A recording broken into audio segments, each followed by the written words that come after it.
Every time I do a video with one of the Digitech Hardwire pedals, there's always someone in the comments saying, hey, you really got to try out the RV-7. It's like the best reverb in the world.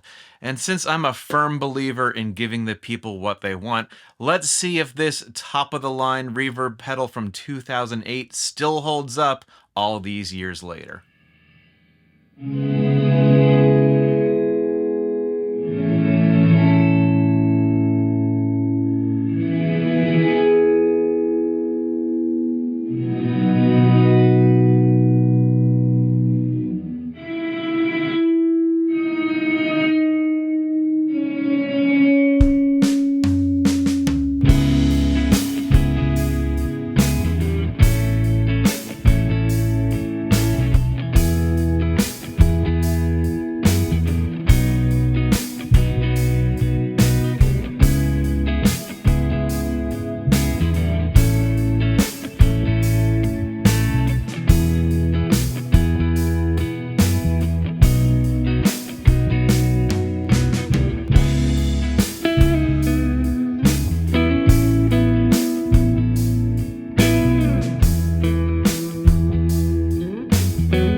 Alright, so you got a taste of 3 different modes in one track there. Obviously, the reverse setting for the intro.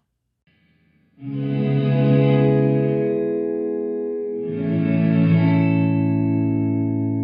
then I use the modulated mode for the strummed chords. And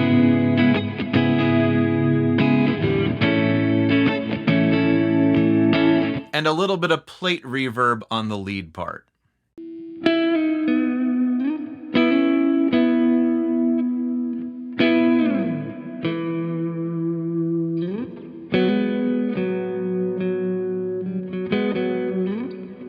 To be completely honest, I don't really go crazy with my reverbs as an effect.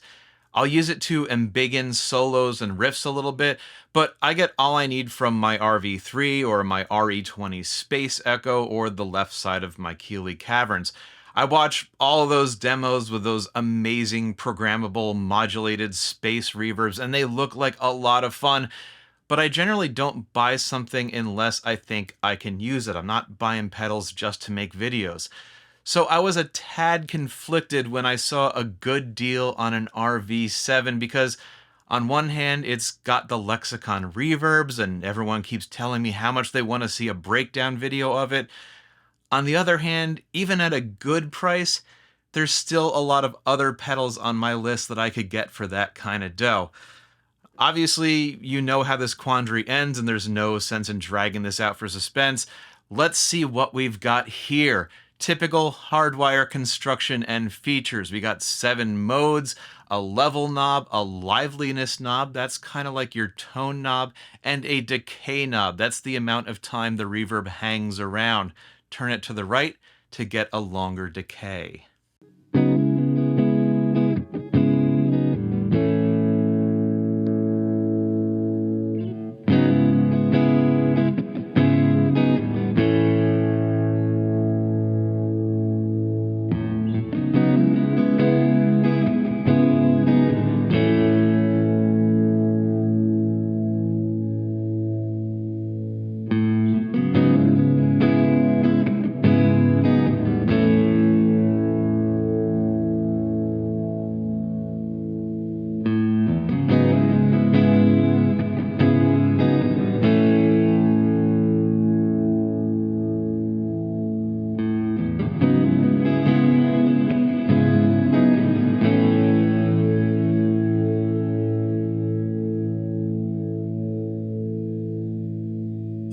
If it's all right with you, I'd like to take just a little bit of time to talk about reverb and how it relates to our good friend delay or echo.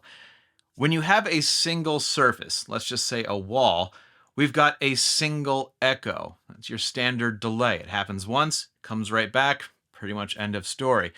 Once you start adding additional surfaces, you get not only additional echoes, but echoes of echoes as sound goes from surface to surface before coming back and hitting us in our ears. So initially, we'll get those first generation echoes, and they'll be the strongest because they're the shortest path.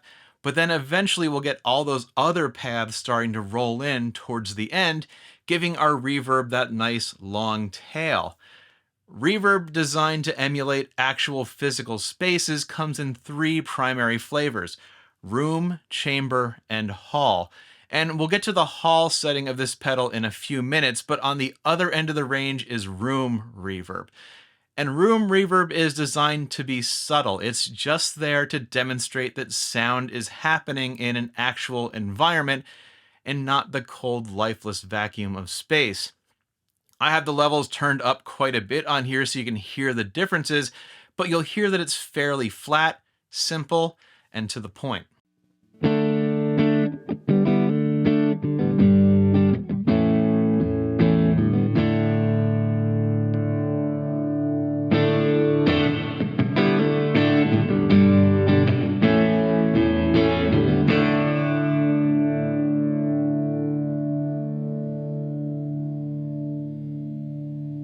And then there's plate, and plate reverb is not the sound you get when you walk past your grandmother's china cabinet in the dining room.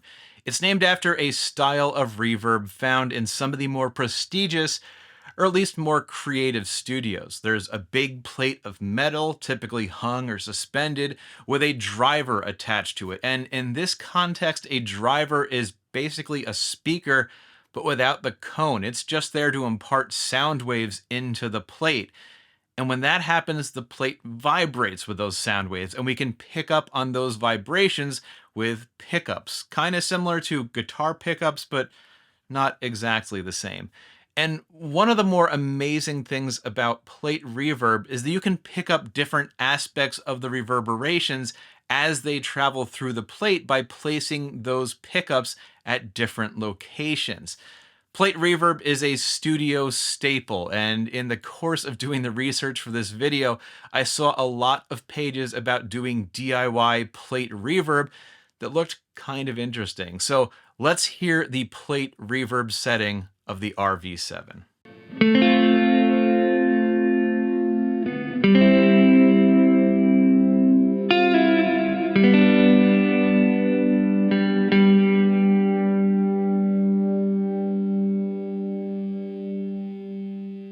For a period of time in the 90s, you weren't a serious guitar player unless you had one of these.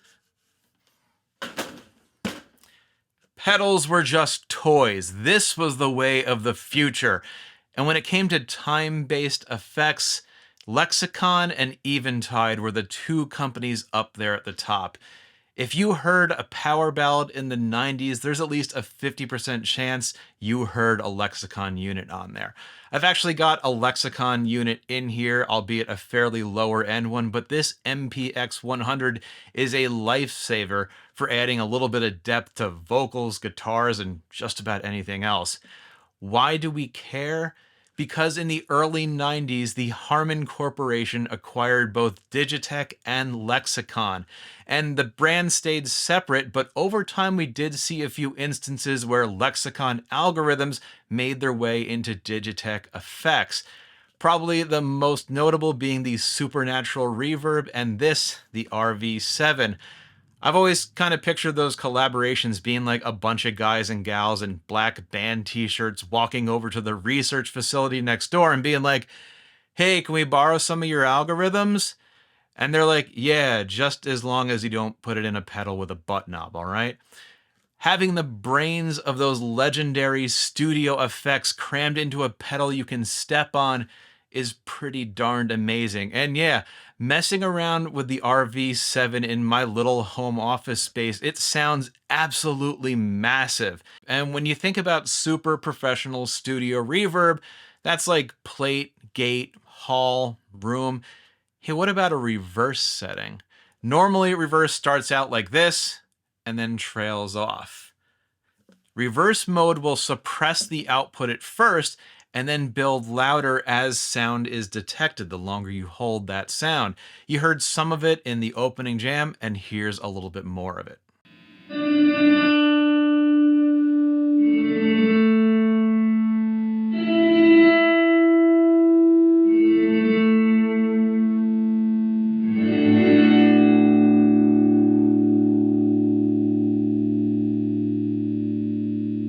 Here we are at Modulated, and I'm trying not to do too much talking, I promise, but this one takes a little bit of explanation. So take those surfaces that we're reverberating off of and just kind of gently shift them around a little bit. That'll make things wobble in pitch ever so slightly, giving things a little bit of movement.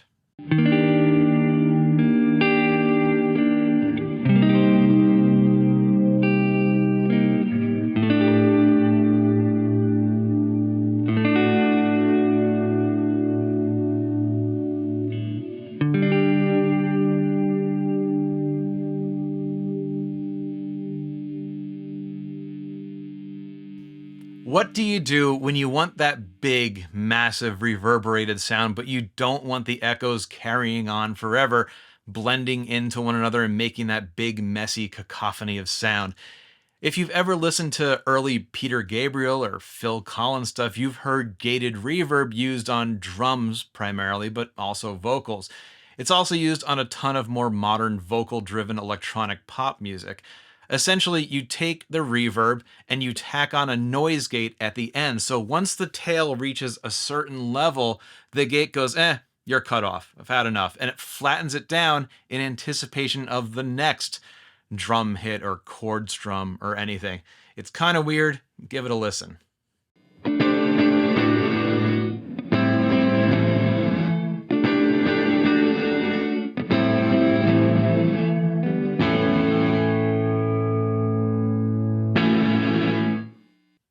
Take that room reverb that we had earlier and make it bigger and not so square.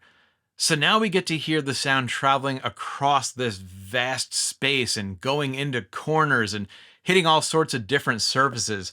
Hall reverb should sound like a church or a concert hall. It's not just an upsized room reverb. We should hear all those deep, dark corners, maybe a big brick wall behind us, the hardwood stage. It should be a whole thing.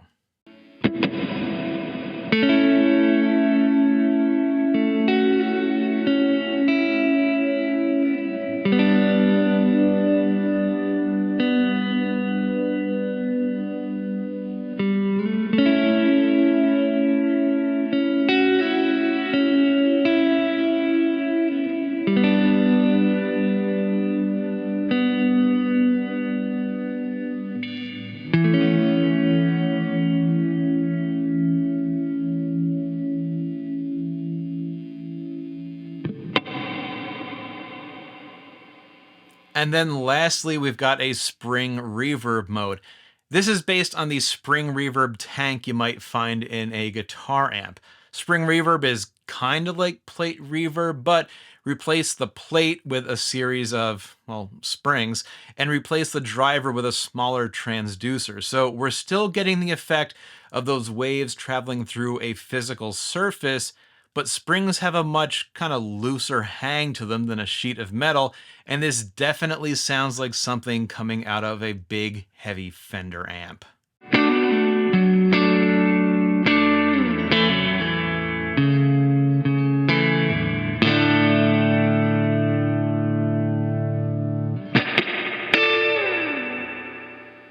I spent quite a bit of time messing around with this pedal, and no surprises, absolutely phenomenal sound quality.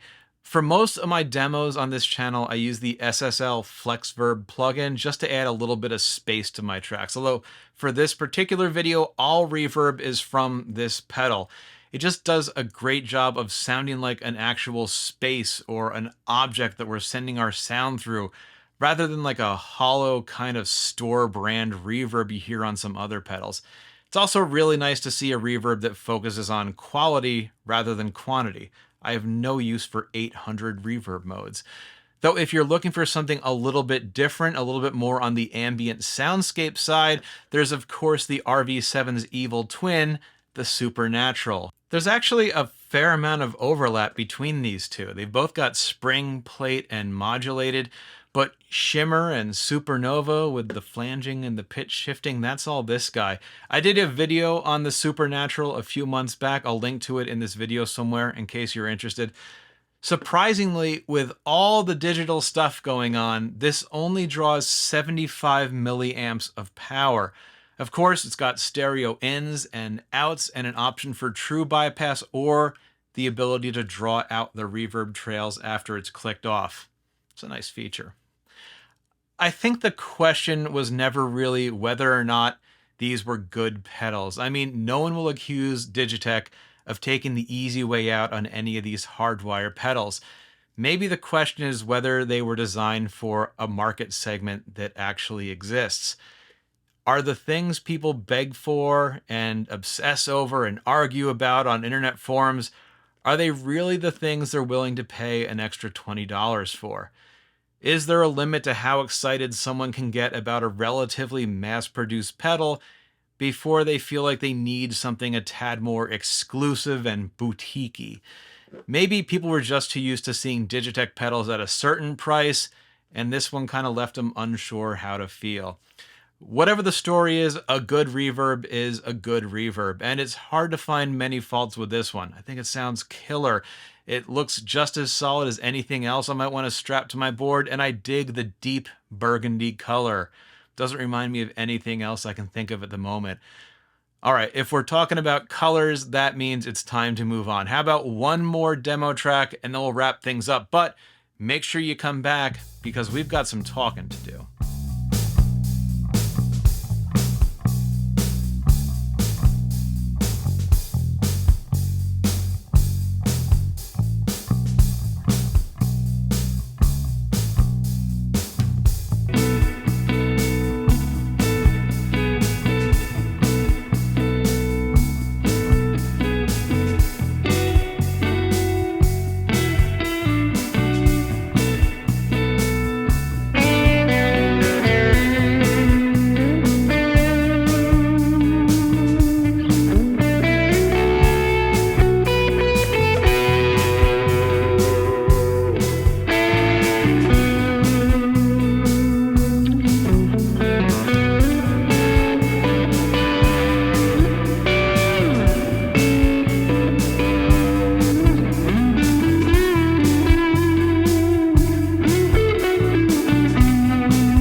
Digitech Hardwire RV-7. Just stunning, classic, standard reverb effects, plus the reverse for when you're feeling a little freaky.